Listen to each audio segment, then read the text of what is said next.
One of the students with the initiative back in the late 50s is with us tonight, Gordon, and I'd like to invite Gordon to come forward and give a few reflective thoughts about the times past and perhaps where he sees things now.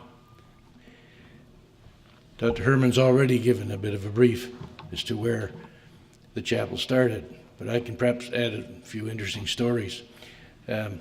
We were organizing the Winter Carnival and thought that something should happen in a Baptist university, something should happen on a Sunday. So I went to see Charlie Taylor, who was a chaplain, and asked him if he could put on a chapel service, which was always in U-Hall. He said it was my idea. I don't think it was. I think it was his idea. But anyway, we came up with the idea of the Winter Carnival Chapel Fund and got together a group to sell stamps, Winter Carnival Chapel stamps, and they were also sold the next year. I think we raised $3,000. It cost us about $2 to do it, and I think we ended up with about $1,000.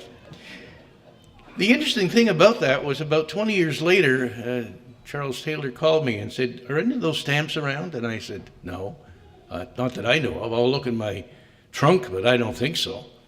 So I called him back and said, "No, I don't have any of the stamps." And he said he didn't either, and that history was lost.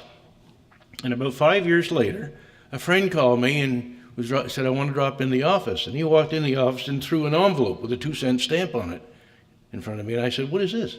He said, "Open it up." And it was a letter that we had written in 1959. And there were the stamps. So I gave those at the 25th reunion to Roger. And I think they're framed, Roger, and they're in the... So I came down to the 25th anniversary and snuck in the back seat because nobody would know me, and thought I'd sneak out. And so at the end of the service, I snuck out, and Janet was there and said hi. Charlie Taylor was there, and he said hi. And Cherry was there, Dr. Cherry was there, and he said, "I said, my God, they don't forget you in Acadia." So I decided I thought it'd be a good place to retire. So Acadia's chapel has touched us, all of us, in so many ways. My son was married there. My wife's funeral was there. And I know all of us have been touched in many ways to the chapel, which is just a wonderful addition. And it's just amazing that here we are in the Fountain Commons, and it was done in the memory of your father. Yeah. The Fountain Commons was, but the Manning Chapel was your grandfather. Yes. Thank you all very much.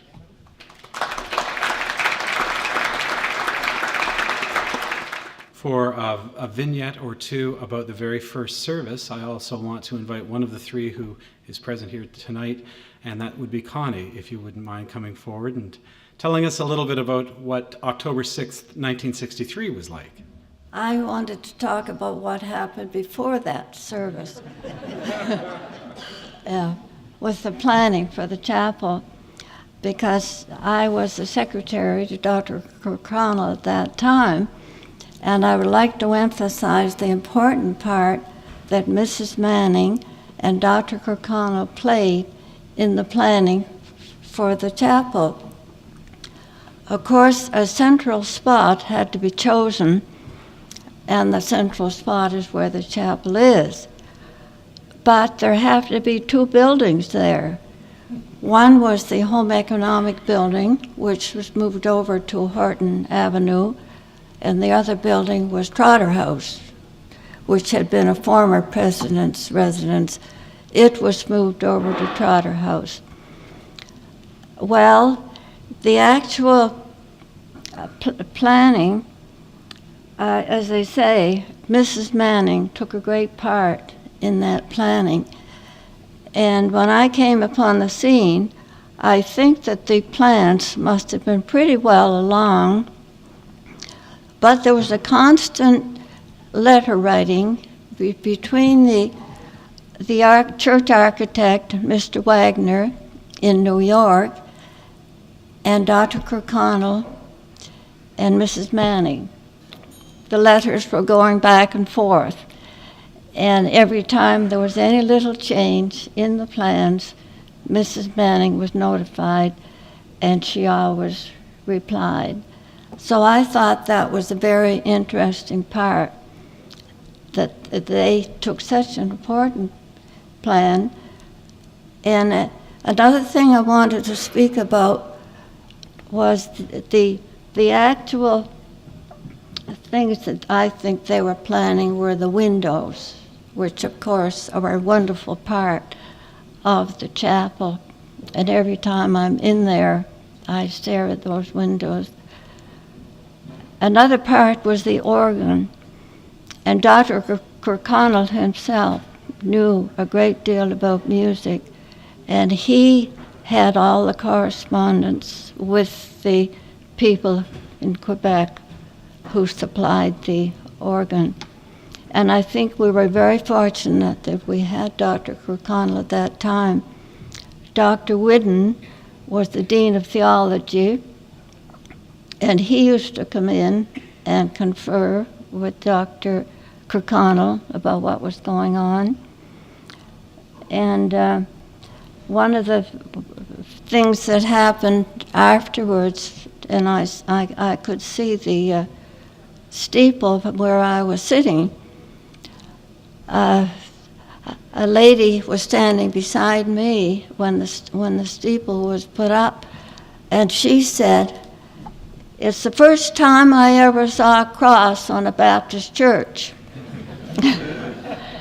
And I said, "Well, it's a chapel. It's an interdenominational chapel." I don't think she understood what I was talking about because interdenominational wasn't too strong at that time. But of course, that's what it was. It was an interdenominational chapel. And I can't think of anything else. I just wanted to emphasize the important part that Mrs. Manning and Dr. Kirkconnell played in that final planning, because I think Mrs. Manning selected that type of a chapel, and I think once the Mannings came into it, of course, as Gordon said, they were able to do a lot more than they could have done before. And I think the chapel must be what Mrs. Manning wanted. Thank you.